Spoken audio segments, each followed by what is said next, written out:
Caritas Christi Omnia Vincit. Salam sejahtera, saudara dan sahabat terkasih. Jumpa lagi dalam inspirasi hidup di hari ini.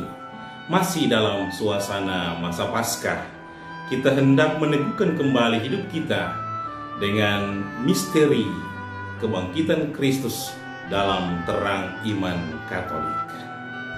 Saudara dan sahabat terkasih, Paskah ialah perayaan kebangkitan Tuhan kita Yesus Kristus. Summa solemnitas, kita telah merayakannya, dan sekarang umat Katolik sementara menjalankan masa Paskah. Tetapi mungkin ada beberapa umat Katolik yang akan bertanya lebih lanjut tentang Paskah, khususnya tentang bagaimana itu kebangkitan badan, apa persisnya. Oleh karena itu pada kesempatan ini saya berusaha untuk menguraikan beberapa pikiran tentang kebangkitan badan menurut ajaran Gereja Katolik. Yang pertama, kebangkitan badan menjadi pengakuan iman dan bukan sekedar kubur kosong. Saudara dan sahabat terkasih, mungkin terdengar cukup kompleks, tetapi pembuktian mengenai kebangkitan badan secara historis bisa dipertanggungjawabkan melalui peristiwa makam yang kosong, kubur yang kosong.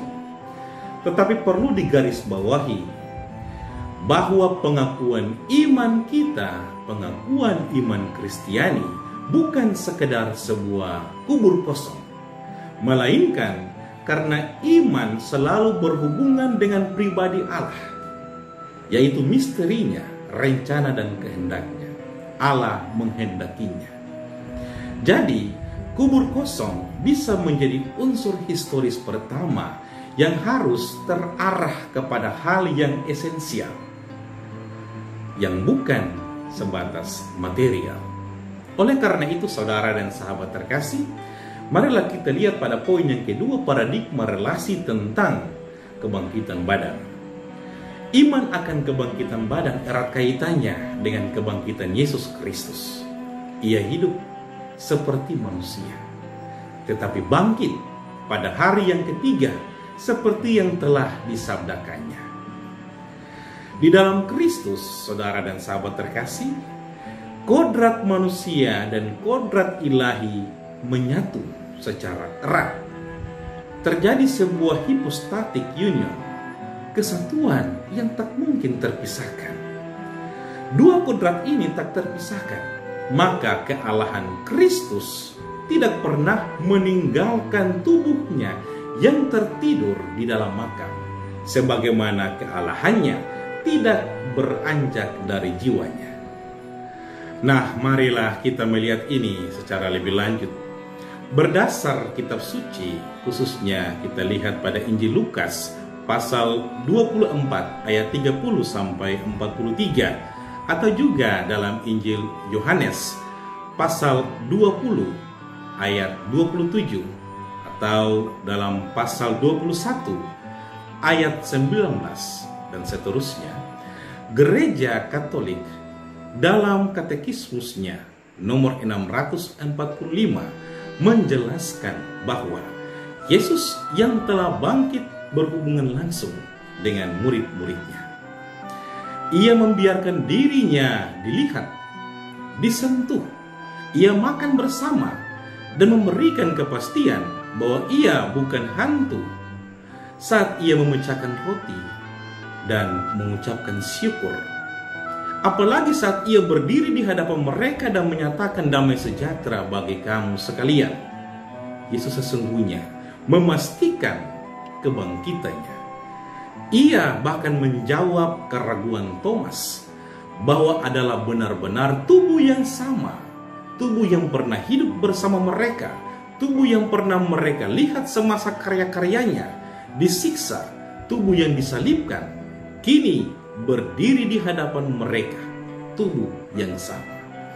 Oleh karena itu Yesus berkata kepada Thomas, "Taruhlah jarimu di sini dan lihatlah tanganku. Ulurkanlah tanganmu dan cucukkan ke dalam lambungku, dan jangan engkau tidak percaya lagi, melainkan percayalah." Yesus menunjukkan bahwa tubuh yang disiksa dan disalibkan itu kini mengalami kemuliaan. Ia tidak lagi dibatasi oleh ruang dan waktu, tidak dapat mati melainkan hidup selama-lamanya. Atas dasar inilah, saudara dan sahabat terkasih, Yesus menampakkan diri di mana-mana kepada Maria dari Magdala, kepada Petrus, dan kemudian para rasul, juga kepada 2 orang yang sementara dalam perjalanan kembali ke Emmaus. Ini menjadi sungguh sebuah pewartaan iman oleh Yesus sendiri kepada para muridnya. Saudara dan sahabat terkasih, tubuh yang hancur dan terurai di dalam tanah oleh karena kematian akan hidup kembali secara mulia, hidup dalam bentuk yang sungguh baru di dalam kerajaan surga. Itu berarti kebangkitan badan sungguh erat hubungannya juga dengan jiwa yang kekal. Kodrat manusia ialah adanya persatuan tubuh dan jiwa. Maka secara kodrati, tubuh dan jiwa tak bisa terpisahkan. Manusia tidak lengkap tanpa tubuh. Oleh karena itu Gereja Katolik meyakini bahwa tubuh yang hancur dan terurai di dalam tanah oleh karena kematian akan mengalami hidup yang kekal, akan bersatu kembali dengan jiwanya di dalam kekekalan. Suatu tubuh yang diubah menjadi tubuh surgawi, yang disesuaikan dengan langit yang baru dan bumi yang baru. Tubuh yang tidak dapat binasa, bebas dari kebusukan dan kematian. Tubuh rohani yang mulia seperti Kristus. Maka saudara dan sahabat terkasih, persatuan tubuh dan jiwa ini mengisyaratkan adanya kebangkitan badan, kebangkitan tubuh. Oleh karena itu, Rasul Paulus berkata kepada jemaat di Filipi, "Karena kewargaan kita adalah di dalam sorga, dan dari situ juga kita menantikan Tuhan Yesus Kristus sebagai juru selamat yang akan mengubah tubuh kita yang hina ini sehingga serupa dengan tubuhnya yang mulia, menurut kuasanya yang dapat menaklukkan segala sesuatu kepada dirinya."